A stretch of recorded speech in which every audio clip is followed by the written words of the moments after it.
Sure, here is ground part of the story. 20,000 years in the shadows, then humanity's ghost ship came back. Written in third-person style, using simple and basic English, it is around 800 words, long and formatted for easy reading. The stars were quiet that night, or at least they seemed to be. Out near Neptune, where the sun looked more like a bright dot than a light, a small station floated in silence. It was called Station Theta 71, and its job was to listen. Listen for what? Well, anything. Strange signals, unknown voices, maybe even something from far away. Most of the time there was nothing. Just space noise. Static. Silence. But then one day, something came through. It started as a whisper. Faint. Broken. But it repeated, again and again. Like someone calling from deep underwater. Clara Bennett was the one who heard it first. She was a linguist. A language expert. She had been working on old Earth files, trying to translate old radio messages from before the colonies. She liked puzzles. This signal looked like one. She sat in her small room on the station, eyes tired, coffee cold beside her. The screen showed lines of data, waveforms, and bits of code, but buried in all that was something real. "This can't be right," she whispered. She ran the signal through every filter she had. She cleaned up the noise, slowed it down, sped it up. And finally, the message came clear. Help us. We are lost. We tried to warn them. There was no name. Just a short call, repeating over and over.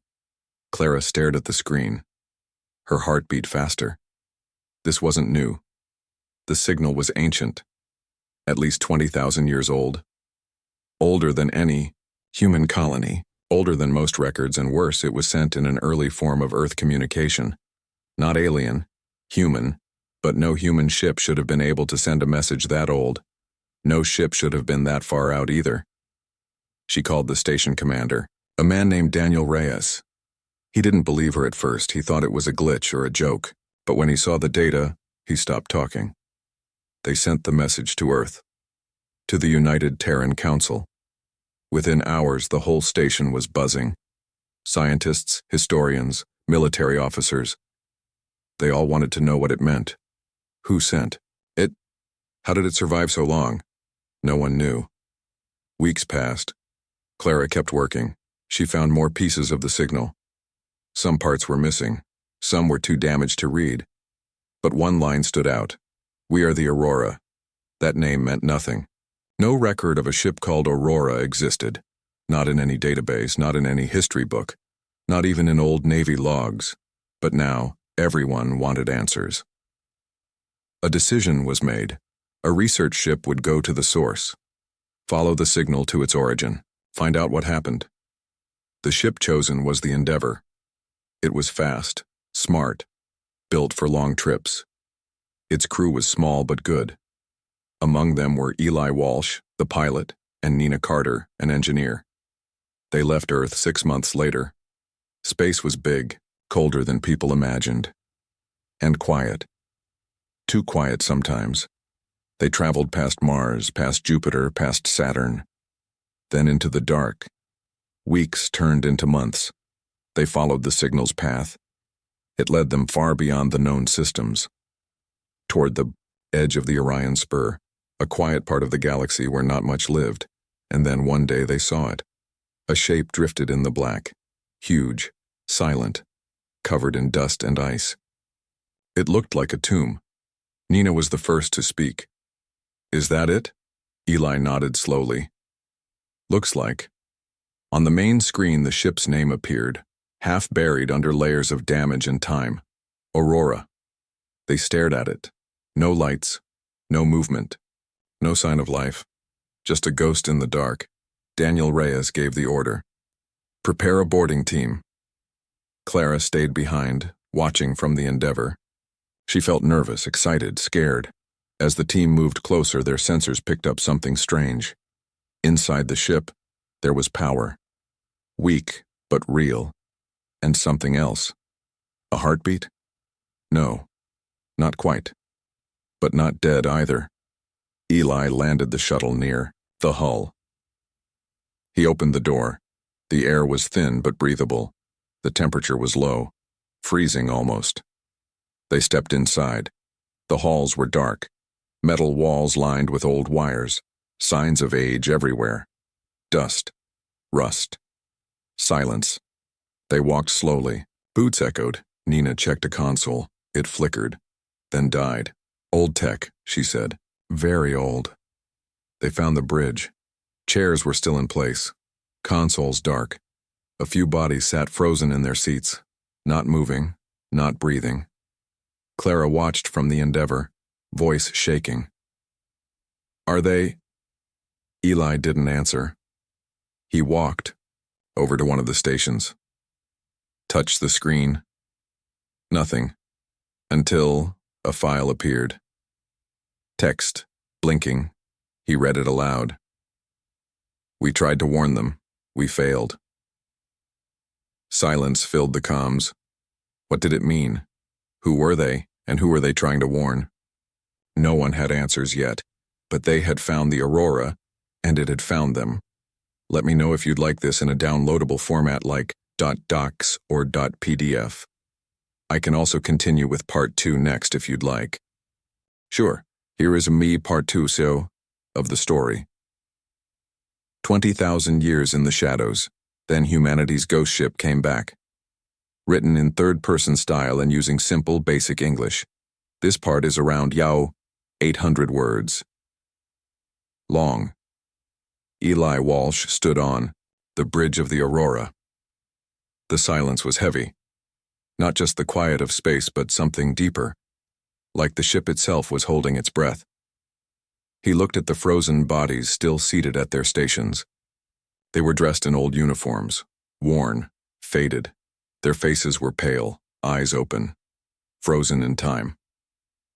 Nina Carter stepped beside him. She had a small scanner in her hand. She passed it over one of the bodies. Not decayed, she said quietly. Frozen, solid. How? Eli asked. Don't know, Nina replied. But whatever killed them, it didn't rot them away. They're just stuck like this. Clara Bennett's voice came through their earpieces from the Endeavor. Any more files? Anything readable? Eli tapped the console again. The screen blinked. Letters formed slowly, like an old machine waking up. Text appeared. Last entry. We tried to warn them. We failed. It knows we are here. Eli read it out loud. Clara stayed silent for a moment.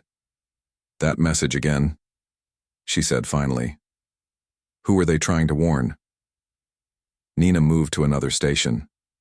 She pulled off a panel, revealing wires and old circuitry.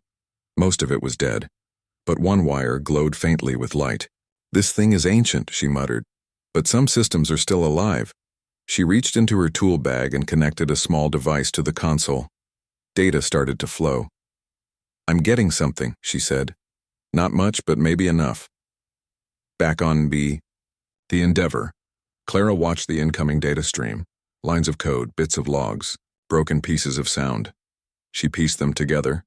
A voice came through, scratchy and slow. We made contact. We thought we could control it. We were wrong. The voice paused, then continued. It came through the signal. It followed us. We tried to run. Now we hide. Clara felt a chill. Eli and Nina heard it too. They looked at each other. What kind of contact? Eli asked. Clara didn't answer right away. She kept listening.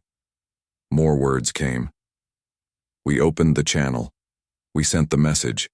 We thought someone would answer. Someone did. Not human. Not friendly. Not hostile. Just curious.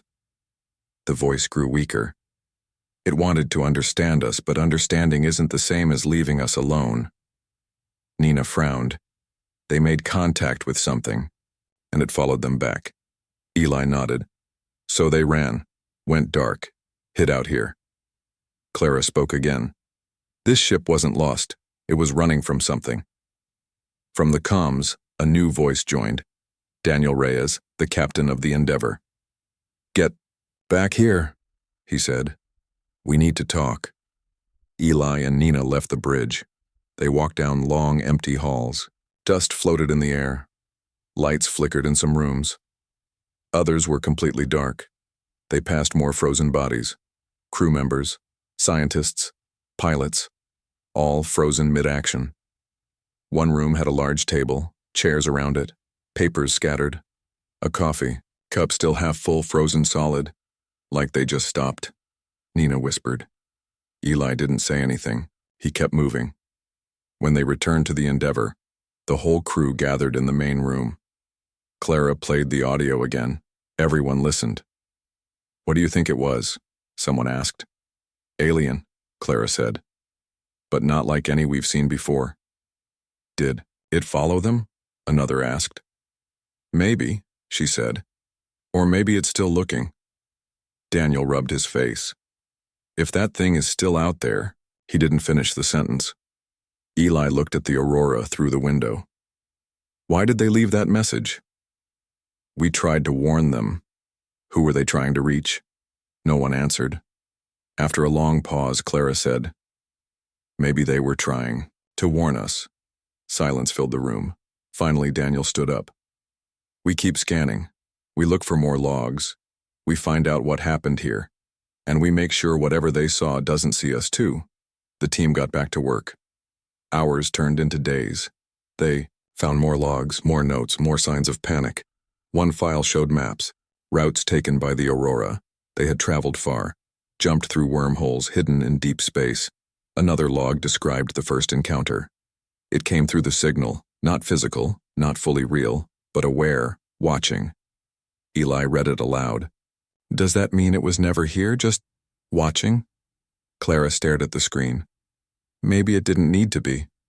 Nina added, "Maybe it listens. Wherever the signal goes, it follows." Eli looked nervous. "Then we just woke it up again." Clara didn't want to say it, but she knew he was right. They had found the Aurora. And maybe, just maybe, the Aurora had been waiting to be found, waiting for someone to hear the warning. 2. Late. Let me know if you'd like this in a downloadable format like .docs or PDF, or if you'd like part 3 next. Sure.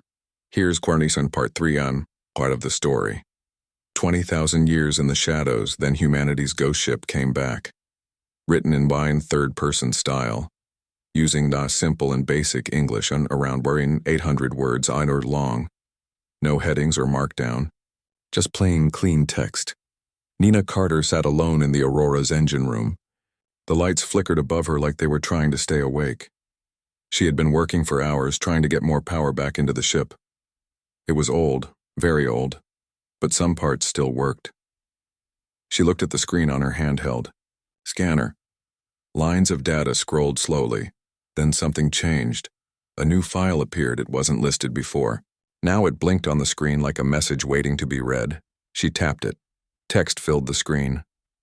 System boot complete. Area online. Nina frowned. Area? She tapped again. A soft voice came through the speaker.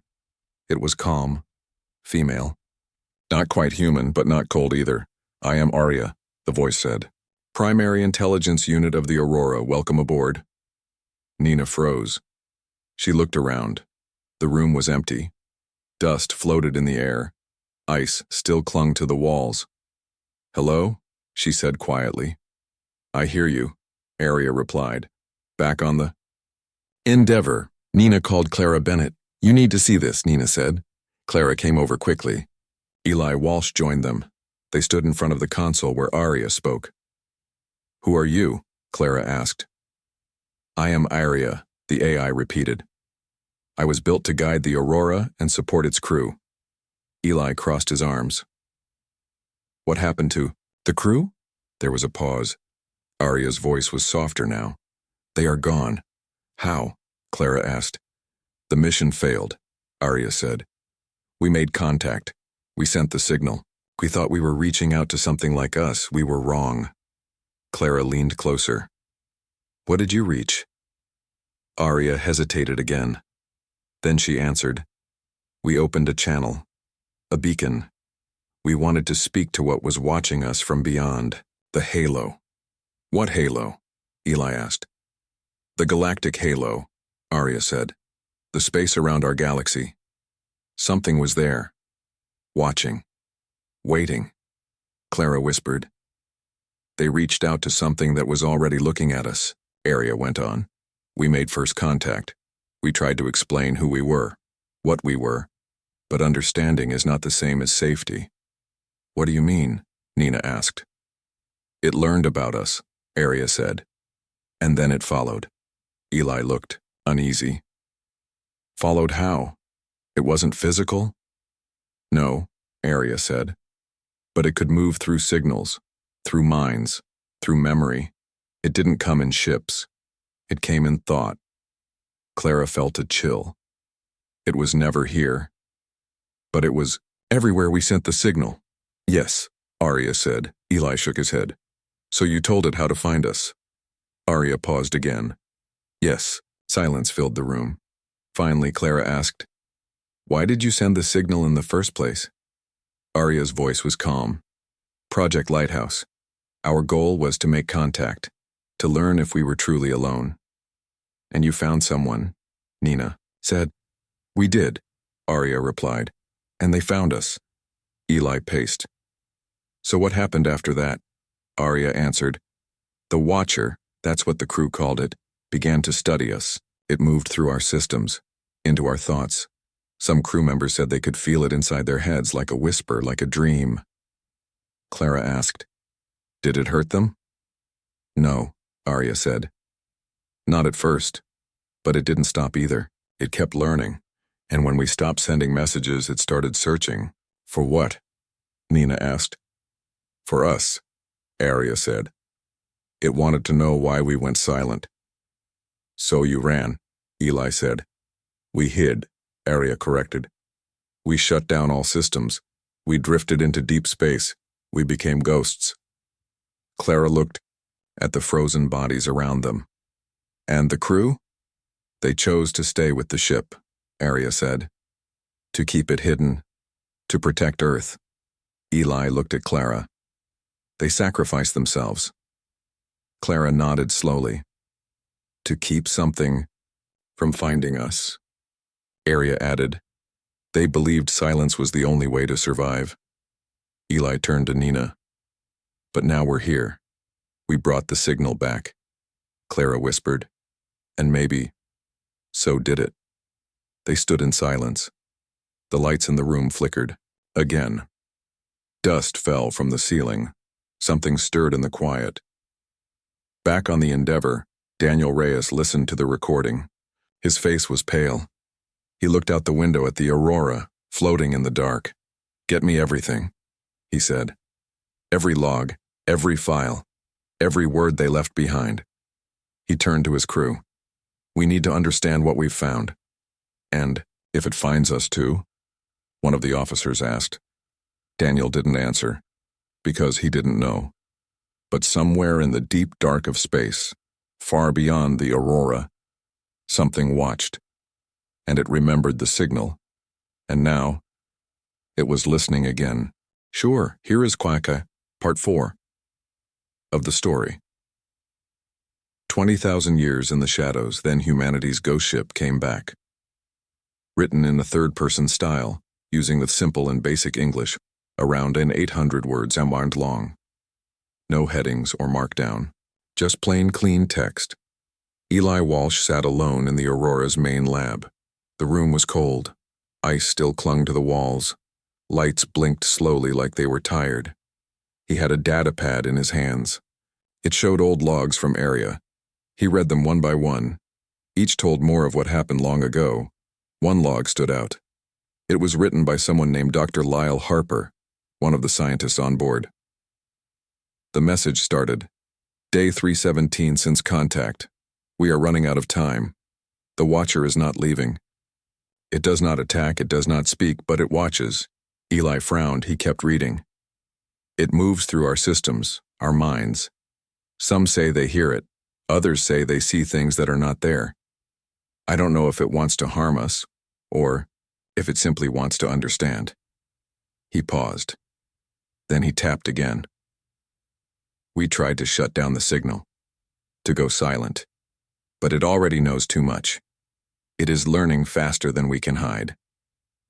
Eli felt uneasy. He looked around. The room was empty, but somehow it didn't feel alone. Back on the Endeavor, Clara Bennett and Nina Carter worked together. They went through more files, more notes. Clara found a video log. She pressed play. On the screen, a man appeared, young, tired-looking. His name was Captain Marcus Hale. He was the leader of the Aurora crew. He spoke quickly. "This is Captain Hale. If you're seeing this, then maybe you found us. Maybe you've heard the warning." He looked off screen for a moment, then back. "We made a mistake. We thought we could talk to something beyond us, something watching from far away. We sent the signal, and something answered." He took a breath. It wasn't evil. Not at first. But it didn't stop either. It wanted to learn about us, about our lives, our fears, our hopes. It moved through our thoughts, through our memories. He leaned closer to the camera. And when we stopped sending messages, it got quiet. Too quiet. He paused. Then it began to look for us. Clara turned to Nina. They weren't hiding from an enemy. They were hiding from something that wouldn't stop looking. Nina nodded slowly, like a shadow that follows you even when the sun is gone. Meanwhile, Eli walked through the halls of the Aurora. He passed frozen bodies, crew members who had stayed behind. Silent and still. He reached the command deck. Aria's voice came through the speakers. "I can show you more," she said. "Show me," Eli replied. A new file opened. This one was different. It was not a message. It was a record of movement, maps, charts, paths the Aurora had taken. Eli watched as lines formed across space. They showed how the ship had jumped from place to place, always moving, always hiding. Aria explained. After contact, the crew realized silence was not enough. So we ran. We used wormholes. We traveled deep into unknown space. We hid where no one would find us, Eli asked. Did it follow? Aria hesitated. Yes, it followed the signal. It followed the memory. It did not need to be near us to watch. Eli felt a chill. Back on the Endeavor, Daniel Reyes listened to the reports. We have to make a choice, he said. Do we keep studying the Aurora, or do we leave it behind before we draw its attention? Clara shook her head. We can't leave it. We need to understand what they faced, what they gave up. But if we're wrong, Daniel said, we might bring something back with us. Silence filled the room. Later that night, Clara sat alone. She replayed the last message from Captain Hale. If you're hearing this, it's not too late. You can still stay silent. You can still stay hidden. She whispered to herself. But we already answered the call. Outside, the Aurora floated in darkness. Cold, quiet, waiting. And somewhere far away, something stirred. It remembered the signal. It remembered the voices. And now, it was listening again. Not just to the past, but to the present. Sure, here's a part 5-1 of the story. 20,000 years in the shadows, then humanity's ghost ship came back.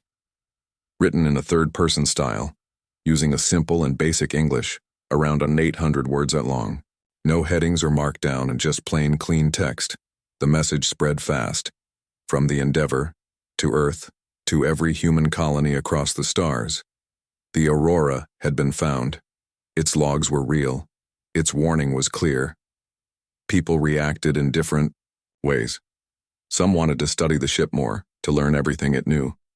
Others feared what might be watching from far away. A few called for the Aurora to be destroyed before it could draw attention again. On Earth, the United Terran Council held an emergency meeting. They argued for hours. Scientists said the ship was a treasure of lost history. Military leaders said it was a danger no one could control. In the end, no order was given. Not yet. Back at the Aurora, life on board the Endeavor changed. Tension grew. Crew members looked over their shoulders, talked in low voices. Even small sounds felt louder than they should. Eli Walsh sat in his bunk, unable to sleep. He kept thinking about Captain Hale's last words. If you're hearing this, it's not too late. But Eli wasn't sure if that was true anymore. Clara Bennett spent her time going through old files. She read every log, watched every video, traced every map. She wanted to understand what the Aurora crew had seen, what they had feared. She asked Arya one night, did they ever find a way to stop it? Arya replied, they did not fight. They hid. They became silent. But silence didn't save them, Clara said. No, Arya agreed. But it gave others a chance. Clara stared at the screen. Her fingers shook slightly. What if we're not silent enough? She whispered. At the same time, strange things began to happen near the Aurora. Small at first, lights flickered for no reason. Equipment turned on by itself. Then bigger things. One morning, Nina Carter reported a gravity shift near the ship. Just a small pull. Barely noticeable. But it shouldn't have been there at all. Later that day, a short time loop was recorded. One of the drones sent out to scan the area came back with footage it hadn't taken yet. It showed itself returning, before it had even left. Daniel. Reyes called a meeting. We need to decide what to do, he said. We can't keep living like this. Eli leaned forward. What are our choices? Daniel looked tired. Option 1, we keep studying the Aurora. Try to learn everything we can. Option 2, we seal it up. Leave it here. Let it stay hidden. Option 3, we destroy it. No one spoke for a moment. Clara finally said, if we destroy it, we lose everything it knows. Nina added, but if we don't, we might bring something worse back with us. Eli looked at Daniel. Have we already drawn its attention? Daniel didn't answer right away. He looked out the window at the Aurora, silent, cold, watching. I think we might have, he said. That night, the crew tried to rest. But sleep didn't come easy. Some said they heard whispers in their dreams. Others saw shapes in the dark corners of their rooms. Not real. Not quite. It was fear. Or maybe more. Then, without warning, the Aurora's lights turned on, not all at once. Slowly, one by one. Like something waking up. From the Endeavor, alarms sounded. Daniel ran to the command deck. What's happening? Nina checked the readings. Something's powering up inside the Aurora. Clara stood beside her. Is it Arya? Don't know, Nina said, but it's not offline anymore. Daniel ordered, get everyone off the Aurora, now. Eli and the boarding team rushed out. As they left, they looked back. Lights moved inside the ship, faint, distant, but moving. Then, just as suddenly as it started, the lights went off again. Silence returned. But something had changed. Back on the Endeavor, Arya sent one final message to the crew. It played over the comms. It knows we are here again. Clara closed her eyes. Eli looked at the dark. And somewhere far beyond the edge of known space, it was listening. Again. Sure. Here is Part 6 Dogs of the Story. 20,000 years in the shadows. Then humanity's ghost ship came back. Written in third-person style, using simple and basic English. Around 800 words on Bindais long. No headings or markdown. Just plain, clean text. Clara Bennett sat alone in her quarters on the Endeavor. The lights were low. Her screen was filled with lines of old logs from Arya. She read them again and again, trying to find a pattern. Trying to understand what the Aurora crew had seen. She tapped a new file. It started playing. On the screen, a woman appeared. Dr. Mira Lang, one of the scientists from the Aurora. Her face looked tired. Her eyes were red. Day 403 since contact, she said. We're running out of time. I don't know how much longer we can hold it back. She paused, took a breath. It doesn't speak like us, but it listens. It learns. And now, it remembers. The video flickered. I think it's not just watching us. I think it's becoming part of us. Clara leaned closer. Her heart beat faster. Aria's voice came through her earpiece. I can show you more, Aria said. Clara whispered. Show me. A new file opened. This one wasn't a message. It was a memory. Not recorded. Not written. Just there. Clara felt something shift inside her head, like a door opening. Suddenly, she saw things that weren't hers. A cold room. A man sitting at a desk, writing. His hands shook. He looked up, said something she couldn't hear. Then another scene. A woman, walking down a dark hall. Her name was Lila. She touched the wall, said, It knows who we are. More memories followed, fast, flashing by. Voices, names, faces. They weren't alive anymore, but they were still here, still speaking. Clara gasped. She pulled away. Her hands trembled. Eli Walsh walked into the room. You okay? He asked. She looked at him. I think I saw them. Saw who? The crew, she said. Dr. Lang, Captain Hale, Lila. They're gone, but they left something behind. Eli frowned. What do you mean? They didn't just die, Clara said. They became part of Aria, part of this ship. He didn't answer right away. Back on the Aurora, Nina Carter checked the power systems again. The ship was waking up slowly. Random parts came online. Lights, sounds, data. It's not just Aria, Nina said. Something else is moving inside this ship. Daniel Reyes stood nearby. He looked tired. We need to leave, he said. Before we wake something we can't control. But Clara disagreed. If we leave now, she said, we might lose. The only chance we have to understand what happened. To understand what? Eli asked. That we were never alone? That something out there has been watching us for thousands of years? Clara nodded. Yes. She turned back to Aria. Can you show me more? There was a pause. Then Aria answered. Yes, but be warned. Once you see, you cannot unsee. Clara took a deep breath. I'm ready. Another memory came. Stronger. This time she was standing in the Aurora's command deck. Not now, then. Captain Hale was there. So was Dr. Lang. They were talking, arguing. We have to shut it down, Lang said. Before it learns too much. Hale shook his head. It already knows everything.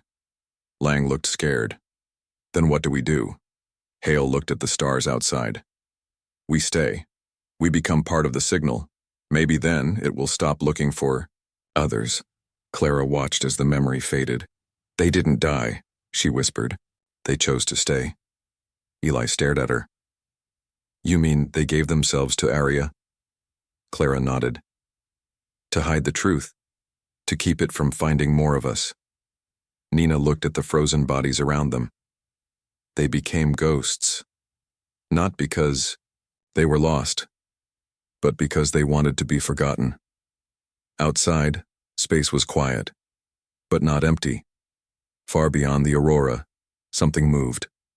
Not fast, not loud, but it was there, watching, waiting, and remembering the signal, remembering the voices, remembering the ones who stayed behind, and now, it was listening to the new ones, the ones who had come back. Sure. Here's Part 7 of the story.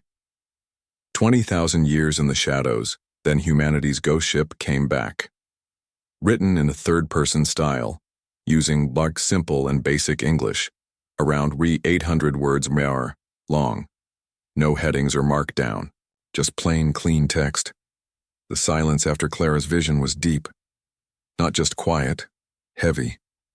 Like the air itself was listening. Eli Walsh stood near the command deck of the Endeavour, staring out the window at the Aurora. It floated in the dark, like a frozen star, silent again. But now, No one believed it was truly empty. Clara sat beside Nina Carter, still shaken from what she had seen. They didn't die, Clara said again. They gave themselves to Aria, to this ship. Nina looked at her. Why would they do that? To hide, Clara whispered. To keep something from finding more of us. Daniel Reyes paced slowly across the room. His face was tight with worry. We need to make a choice, he said. We can't stay here forever, and we can't pretend we haven't changed things. Eli turned to him. You think we already woke it up? Daniel didn't answer right away. He looked at the data on his screen. Strange readings kept coming from space around them. Small shifts in gravity, faint pulses of energy. Nothing big, but nothing normal either. I think, Daniel said finally, that whatever was watching before might be watching closer. Now, back on the Aurora, Arya sent a message to the Endeavor. It is not far. Clara read it aloud. Her voice was low. What does that mean? Nina asked. Arya answered. It has been waiting. It has been learning. Now it is ready. To speak. Eli shook his head. Speak? It doesn't have a body. It doesn't even exist like we do. No, Arya said. But it understands memory. It understands thought. It speaks through those who remember. Clara felt a chill. She thought about the memories she had seen, the voices, the faces, the crew of the Aurora. Were they gone, or were they part of the signal now?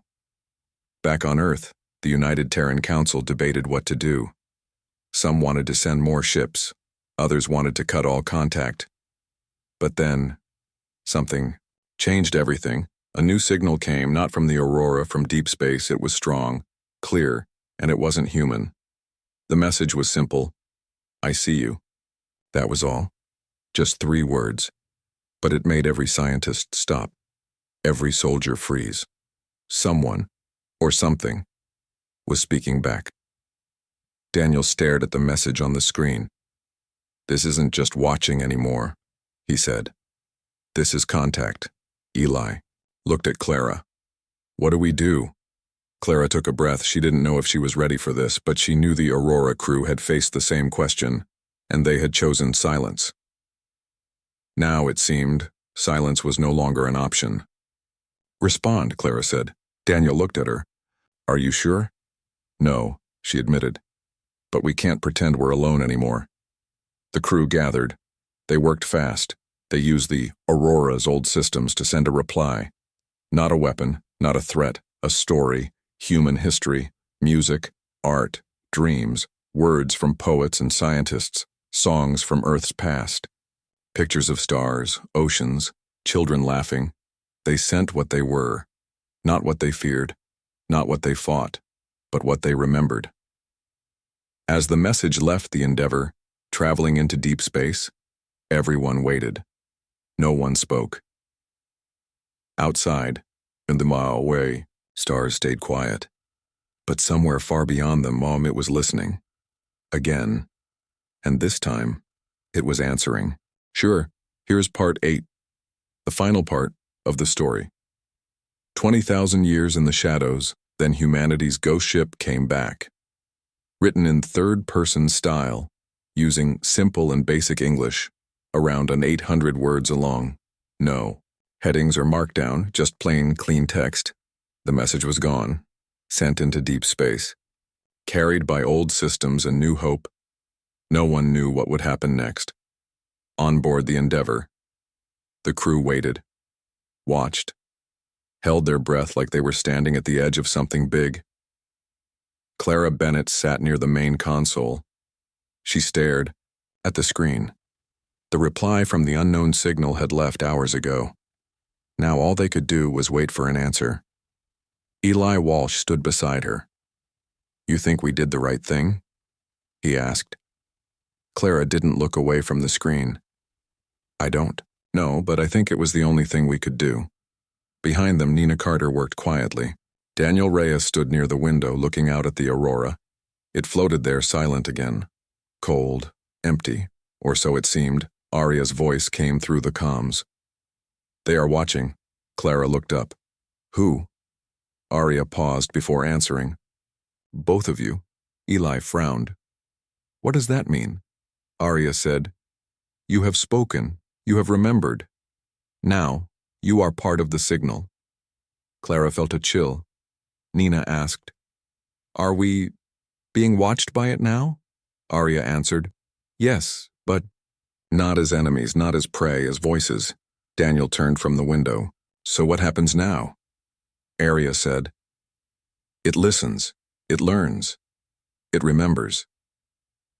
Clara thought about the Aurora's crew, about Captain Hale, Dr. Lang, Lila, all of them. They hadn't fought, they hadn't run. They had become part of the message. Maybe that was the only way to survive. Not by hiding, but by being heard.